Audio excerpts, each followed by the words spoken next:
Imagine waking up 5,000 years ago with a throbbing, unbearable toothache. There were no sterile dental clinics, no white coats, and absolutely no numbing spray. So how on earth did our ancient ancestors deal with dental nightmare pain? The answer involves terrifying tools, strange concoctions, and surprising ancient genius. Surprisingly, for thousands of years, early humans barely had any cavities at all. Hunter-gatherers lived on a diet of wild meats, fibrous roots, seeds, and fresh berries. Without refined sugars or processed carbs, cavity-causing bacteria simply could not thrive. In fact, chewing on tough, fibrous plants acted like a natural, daily toothbrush.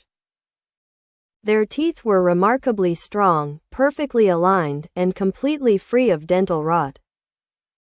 But then, roughly 10,000 years ago, everything changed dramatically. Humanity invented agriculture, giving birth to wheat, barley, and settled farming life. While farming allowed civilization to boom, it destroyed human oral health overnight. Soft, sticky carbohydrates broke down into simple sugars, feeding aggressive mouth bacteria. To make flour, early farmers ground grain between heavy stone millstones. This process mixed microscopic rock dust and coarse sand directly into their daily bread. Every single bite slowly sanded down the protective enamel of their teeth. Nerves became exposed, leading to excruciating infections and massive agonizing abscesses. Desperate for relief, ancient civilizations had to invent oral hygiene from scratch. Around 3500 BC, the Babylonians created the very first primitive toothbrush. They took soft twigs from aromatic trees and frayed the ends into small brushes. Known as chew sticks, these tools naturally refreshed breath and scrubbed off plaque. In India and Africa, people used twigs from the neem tree, famous for antibacterial properties. These ancient chew sticks were so effective that millions of people still use them today. However, cleaning teeth was only half the battle, they needed toothpaste as well. The ancient Egyptians were the world pioneers of tooth-cleaning powders. Their recipe called for crushed rock salt, dried iris flowers, pepper, and burnt eggshells. Sometimes they even added crushed ox hooves and abrasive volcanic pumice stone. This mixture tasted terrible, caused gums to bleed, but successfully scrubbed away grime. Greek and Roman elites preferred adding crushed oyster shells and bone ash to their pastes. While abrasive powders helped clean surfaces, what happened when a tooth actually decayed? Long before metal dental tools, ancient humans attempted dental surgery with stone. Archaeologists in Pakistan discovered 9,000-year-old skulls with drilled teeth. Ancient Indus Valley healers used bow drills made of wood and razor-sharp flint tips. These bow drills were originally designed by craftsmen to carve tiny holes in turquoise beads. They applied this exact same bow drill technique directly onto living human teeth. Without any anesthesia, the patient had to be held down by multiple strong men. Yet, these ancient drills removed decayed tissue with incredible speed and surgical precision. Once drilled, the cavity holes were packed with natural bitumen pitch to block bacteria. Microscopic analysis proves these ancient drilled teeth successfully survived for years afterward. For thousands of years, global cultures believed in a strange culprit behind tooth rot. They blamed the notorious toothworm. From ancient Sumeria to China and America, people believed a tiny worm lived inside teeth. According to myth, this evil worm bored holes into teeth and drank the patient's blood. When the toothworm wiggled inside, it caused intense, sharp pulsing toothaches. To destroy the imaginary toothworm, healers tried all kinds of bizarre treatments. In ancient Babylon, doctors chanted magical spells while smearing honey on the gums. In medieval Europe, healers burned toxic henbane seeds and directed the smoke into the mouth. The seeds contained powerful hallucinogens that made patients imagine seeing tiny worms falling out. If fumigation failed, healers probed the tooth hole with red-hot iron needles to burn the worm. This brutal process usually killed the inner tooth nerve, ironically curing the immediate pain. The ancient Romans, famous for engineering, had unique ideas about dental aesthetics. Roman aristocrats were completely obsessed with having brilliant white smiles. To whiten their teeth, they imported bottled human urine directly from Portugal. Portuguese urine was considered the strongest because it contained high concentrations of natural ammonia. Ammonia acts as a powerful bleaching agent, effectively stripping severe surface stains from enamel. Urine mouthwash remained a popular whitening method across Europe well into the 1700s.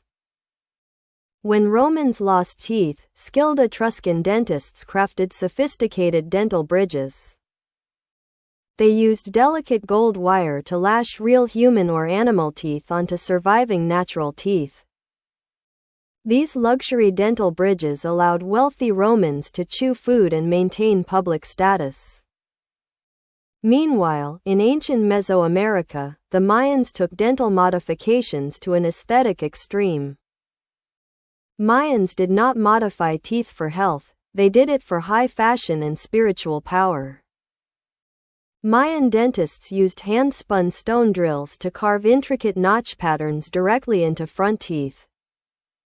They drilled perfect circular holes into healthy enamel without hitting the sensitive nerve.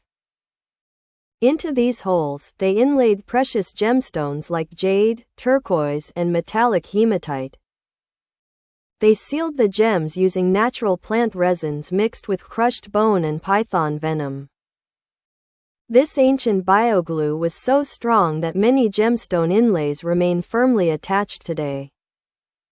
As the Roman Empire fell, Europe entered the grim, dark era of medieval times. Medical knowledge vanished, and formal dental care became virtually non-existent. If a tooth became severely infected, there was only one solution available: total extraction. Who performed these violent tooth extractions? The local town barber. Barber surgeons cut hair, shaved beards, performed bloodletting, and yanked out rotten teeth. Barber shops offered no privacy, operating directly in bustling, noisy town squares. The patient sat on a crude wooden chair, restrained firmly by the barber's assistants. Barbers used a terrifying tool called the dental pelican, named for its claw-like beak. The pelican clamped onto the tooth and leveraged against the jawbone to pop it out. This crude mechanism frequently fractured patient jawbones and tore surrounding gum tissue severely. Another common tool was the tooth key, which turned teeth like a rusty key in a lock.